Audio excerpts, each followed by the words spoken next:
বিশ্ববিদ্যালয়ের শিক্ষার্থীদেরকে বিশ্ববিদ্যালয় আঙ্গিনায়, যে বিশ্ববিদ্যালয় জায়গা দান করেছে একজন মুসলমান নবাব, যে বিশ্ববিদ্যালয় চলে বেশিরভাগ মুসলমানদের করের টাকায়, সেখানে সেই প্রতিষ্ঠানে কোরআনে কারীম তেলাওয়াত করা হয়েছে, তার জন্য শোকজ যিনি জারি করেছেন, তাকে আজকে শিক্ষার্থীরা যে কোরআনে কারীমের তেলাওয়াত শুনিয়েছেন তার কক্ষে গিয়ে আপনারা দেখেছেন। অবাক করা বিষয় কি জানেন? এদেশের এক শ্রেণীর মিডিয়া এটাকে নিয়ে সমালোচনা করে বলছে যে জোর করে কোরআন শোনানো তো ঠিক না। নীতিবাক্য শুনেছেন? জোর করে কোরআন শোনানো ঠিক না, মনে হয় যে জোর করে আয়নাঘরে নিছি। যারা জোর করে আয়নাঘরে নেওয়ার বিরুদ্ধে কোনোদিন একটা শব্দ বলতে পারে নাই, তারা এখন আল্লাহর কালাম শুনাইছে একজন মুসলমান দাবিদার মানুষকে, কোনো হিন্দুকেও শোনায় নাই, সেটার বিরুদ্ধে তারা প্রতিবাদ করতেছে জোর করে কোরআন তেলাওয়াত করা ঠিক না। তাহলে জোর করে কোরআন তেলাওয়াত বন্ধ করা ঠিক আছে? রমজানে যখন কোরআন তেলাওয়াত করতে দেওয়া হয় নাই, সেখানে শোকজ জারি করা হয়েছে, সেটা ঠিক ছিল? তাহলে তুমি নিজের বেলায় খুব অধিকারের পরে সোচ্চার, অন্যের বেলায় একেবারে সোচ্চার না। দেখুন, আমাদেরকে মানবাধিকারের কথা বলা হয়, আমরাও মানবাধিকারের কথা বলি, কিন্তু আমরা মানবাধিকার বলতে মিন করি একটা, ওরা মানবাধিকার বলতে মিন করে সমকামিতা, সমকামীদের অধিকার।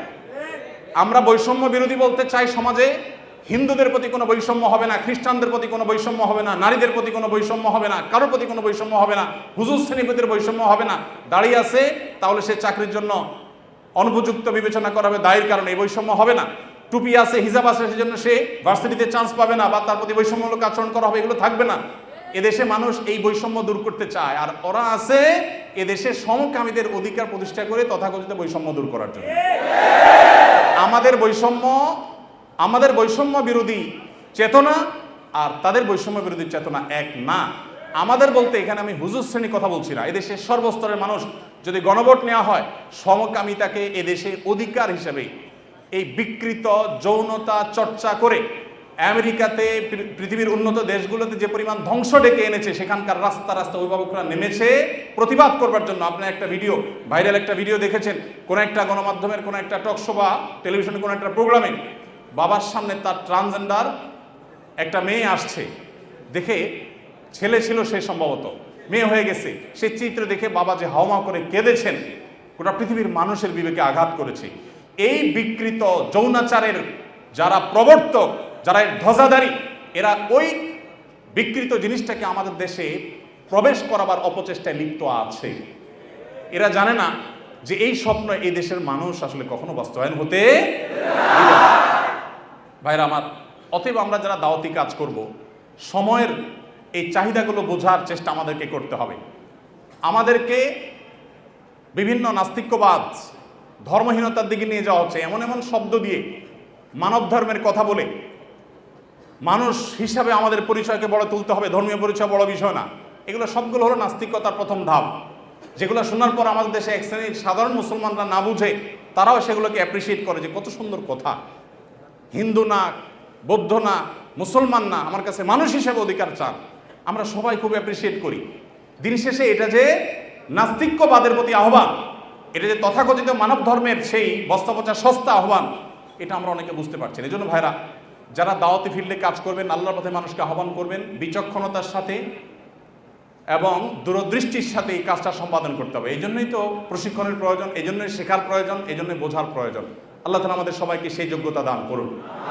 ভাইরা আমার, যত রকমের ষড়যন্ত্র আছে সেগুলো আমাদেরকে খুব গভীরভাবে উপলব্ধি করতে হবে এবং সেগুলোর বিরুদ্ধে আমাদের প্রত্যেককে সামাজিক সচেতনতা গড়ে তুলতে হবে। এদেশে মানুষ এতটাই ধর্মপ্রাণ যে দ্বীনের কারণে ওলামায়ে কেরামের প্রতি রাষ্ট্রযন্ত্রের কোনো ক্ষেত্রে বৈষম্য কিংবা কোনো ক্ষেত্রে এক শ্রেণীর মিডিয়ার বৈষম্য থাকলেও এদেশের সাধারণ মানুষের অন্তরের গহীনে ওলামায়ে কেরাম অবস্থান করেন। একজন আলেমকে যে সম্মান, যে রেসপেক্ট সাধারণ মানুষ করে, কোনো পলিটিশিয়ানকে, কোনো পদস্থ কর্মকর্তাকে তিনি যত বড়ই হন না কেন, অন্তরের গভীর থেকে প্রকৃত যে ভালোবাসা থেকে যে শ্রদ্ধাটা হয়, সেই শ্রদ্ধাটা কখনো এদেশে মানুষ অন্য কাউকে নিবেদন করে না। ওলামায়ে কেরামের প্রতি যে ভালোবাসা তাদের আছে, আমি আশা করব দায়িত্বশীলরা সেই বিষয়গুলো মাথায় রাখবেন। এখানে বিদেশিদের কোনো এজেন্ডা তারা পুশ করার অপচেষ্টায় যারা লিপ্ত যেন না হন, সেটা বিনীতভাবে তাদেরকে অনুরোধ করতে চাই। এগুলো যদি করা হয়, এদেশে কোনো মানুষ সেটাকে সহ্য করবে না ইনশাআল্লাহ তাআলা। তাদের যদি সৎ সাহস থাকে, সমকামিতাকে বৈধতা দেওয়ার জন্য আইন করার ব্যাপারে গণভোট করুক, আমার তো মনে হয় না যে 1% ভোটও তাদের পক্ষে পড়ার জন্য সম্ভাবনা আছে।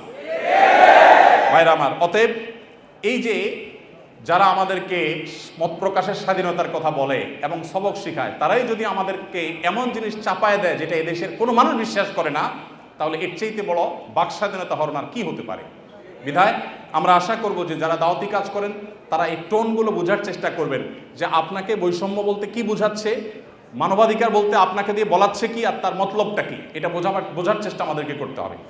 এরপর যে পয়েন্টটা বলবো তা হলো দাওয়াতি কাজ যারা আমরা করবো ইনশাআল্লাহ, দাওয়াতে ফিল্ডে যারাই কাজ করবো ইনশাআল্লাহ, তারা সবসময় একটা জিনিস মাথায় রাখবো যে পুরুষদের পাশাপাশি আমাদের অনেক মেয়েদের মধ্যে দায়ী তৈরি করতে হবে।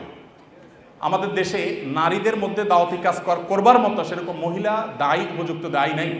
আয়েশা রাদিয়াল্লাহু তাআলা আনহার কাছে অন্যান্য মেয়েরা দিন শিখবার জন্য আসতেন। অনেক আলেম আছেন, তার স্ত্রীকে পর্যন্ত তিনি এতটুকু যোগ্যতা গড়ে তোলেন নাই, এতটা যোগ্যতা সৃষ্টি করে দেন নাই যে তিনি আশপাশের মহিলাদেরকে, তার বিল্ডিংয়ে থাকা মহিলাদেরকে অ্যাটলিস্ট দাওয়াতি কাজ করবেন, আল্লাহর পথে আহ্বান করবেন।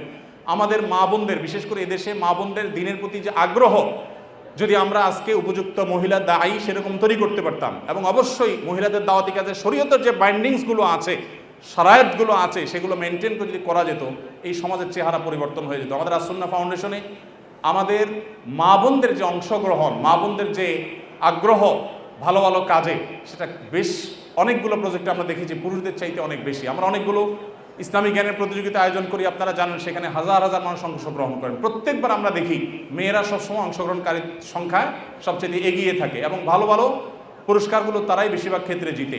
অতএব আমাদের মা বোনদের জন্য দায়ী গড়ে তোলার কাজ আমাদেরকে করতে হবে। আমাদের স্ত্রী, আমাদের বোন, আমাদের মা, তাদেরকে দিনের বেসিক বিষয়গুলো শেখাতে হবে এবং ওলামায়ে কেরামদের তত্ত্বাবধানে তাদেরকে দায়ী হিসাবে গড়ে তুলতে হবে। আবার দাওয়াতি কাজের জন্য শরিয়ার বাইন্ডিং, শরিয়ার নীতিমালাকে লঙ্ঘন করে এক জেলা থেকে আরেক জায়গায় মাহরাম ছাড়া বা যাচ্ছে তা খুশি করে সংসার স্বামী সব ত্যাগ করে করবেন তিনি, সেই দাওয়াতের কথা আমি বলছি না, কিন্তু বেসিক দাওয়াতি কাজ আমাদের মা বোনদেরকে করতে হবে এবং তাদেরকেও সেরকম ক্যাপাবল করে আমাদেরকে গড়ে তুলতে হবে। আল্লাহ তো আমাদের সবাইকে সেই তৌফিক দান করুন।